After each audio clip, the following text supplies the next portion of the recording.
What is happening, baby? Welcome back to the Huddle Chat Sports Network's very own Fantasy Football Huddle.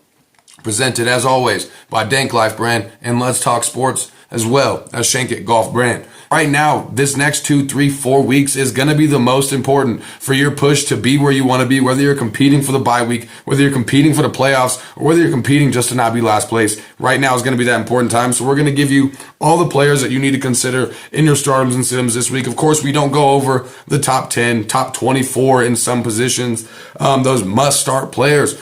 So we're going to be talking about those players that are kind of on the borderline. Do I start them or not? Basically, when you're asking those questions, I'm going to help you out with that today. So without further ado, fill up your cups, roll something up, and let's get right into the startums and situms for week 8 of the 2023 fantasy football season. Now, moving on to the running back position. I know we're jumping around a little bit. This is just in case I have to split things into 2 episodes. I'm trying to keep things to where it's an easy edit for y'all, so I don't have to do too much, and I can try to keep these as short as possible. But moving on to the running backs, my start of the week at running back is going to be Kareem Hunt versus the Seattle Seahawks. I mean, with Jerome Ford out of the way now, he's got all the volume in the world he could handle in Cleveland. Seattle's also giving up 11 or more points to 6 different running backs this season. I like Kareem Hunt this week. I also like Alexander Mattison versus the Packers. He's a viable flex, low-end RB2. And Green Bay is allowing the 3rd most fantasy points per game to running backs this season, including 17 plus to 4 running backs this season. Alexander Mattison versus the Packers. I definitely like him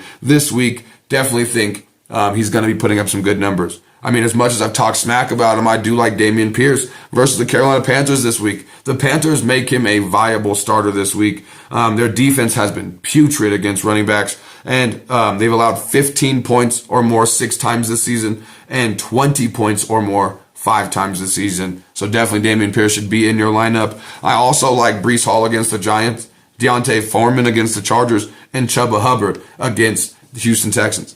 A sit of the week at running back is going to be Brian Robinson Jr. from the Commanders against Philadelphia. He's going through a little bit of a lull through these last few games, and Philadelphia has been shutting running backs down. He's definitely a high-risk, potential reward flex option. At the end of the day, if he doesn't fall into the end zone, you're going to hate the fact that you started Brian Robinson this week. I know it's tough for me to even say this, and this is only if you have the ability, but I'm staying away from Joe Mixon this week against the 49ers, at least tempering expectations heavily. At the end of the day, Joe Mixon's been kind of subpar this season. He's been decent.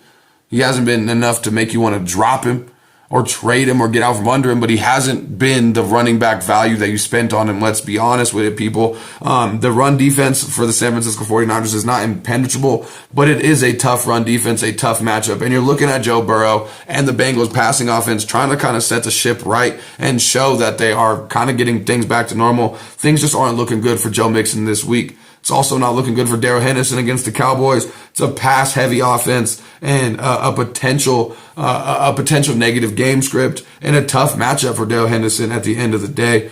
And also a potential committee, as we've talked about. You're looking at Sean McVay. We know how he likes to spread that ball around. I'm looking at Royce Freeman, Myles Gaskin, all potentially getting some carries this week, as well as Darrell Henderson. I'm also staying away from Javonte Williams against the Kansas City Chiefs. There's worries about a committee kind of right now with the Broncos as Williams is returning from that injury with Samaje Perine, with Jaleel McLaughlin.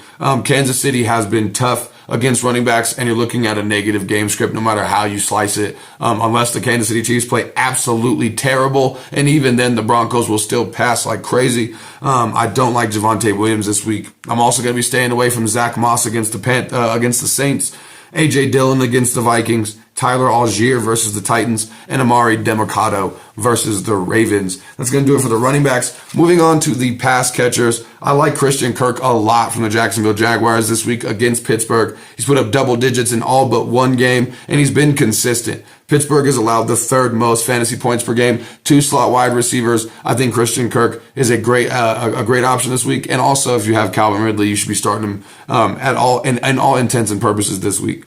I also like DJ Moore against the Chargers. No team has allowed more points per game to wide receivers than Los Angeles Chargers, and Bagent kept DJ Moore heavily involved in the offense last week. I do like Terry McLaurin against the Philadelphia Eagles, who've allowed the most points per game to perimeter wide receivers this season. He's played Philadelphia 9 times. Six of those times he's put up 16 or more. 4 of those times he's put up 20 or more. He's beat Philadelphia this season for 8 catches, 86 yards, and 22.6 PPR points as well that game. You're also looking at Zay Flowers against the Arizona Cardinals. He's put up double digits in all but one game this season, and Arizona has been generous to wide receivers, allowing massive touchdown numbers. So I do like Zay Flowers and his touchdown opportunity this week. I also like Jacoby Myers, and I do like Drake London as well as potential starting options this week. My sit of the week at wide receiver is going to be DeAndre Hopkins versus the Falcons. He's put up single digits in 3 of the last 5 games. He's got no Ryan Tannehill. We have no idea how it's going to look with Levi under there for him, or Will Levis, not Levi, Will Levis under there for him. But D-Hop, I don't like it this week, and Atlanta's been stingy against perimeter wide receivers, so just put D-Hop on your bench this week, and there's got to be better options. T. Higgins as well, probably been one of the most disappointing busts of the fantasy football season. He's got a horrible matchup. I just don't like T. Higgins at all. I would probably not even have him on my roster at this point. Amari Cooper versus the Seattle Seahawks. He's been inconsistent, but he also has been consistently bad as well, but mostly inconsistent. He's put up less than 7 points in 3 of the first 6 games.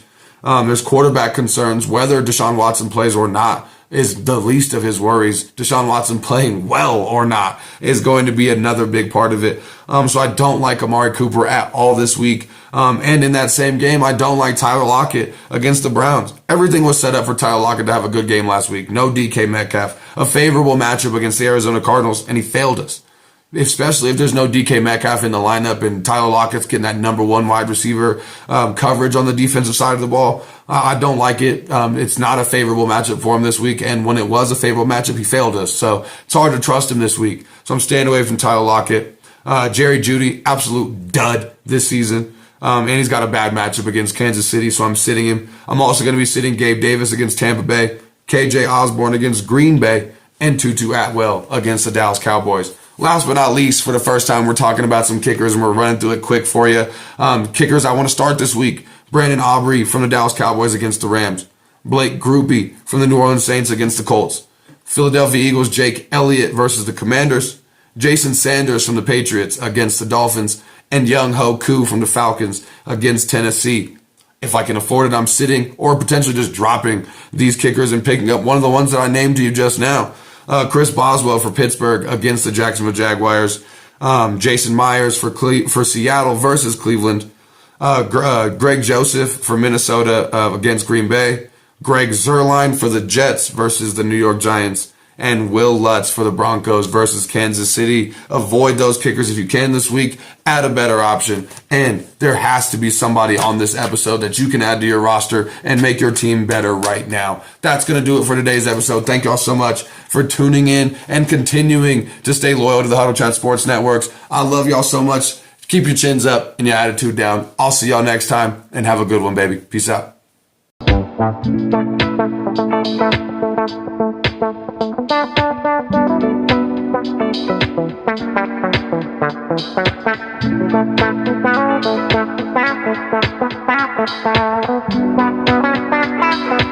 Bye.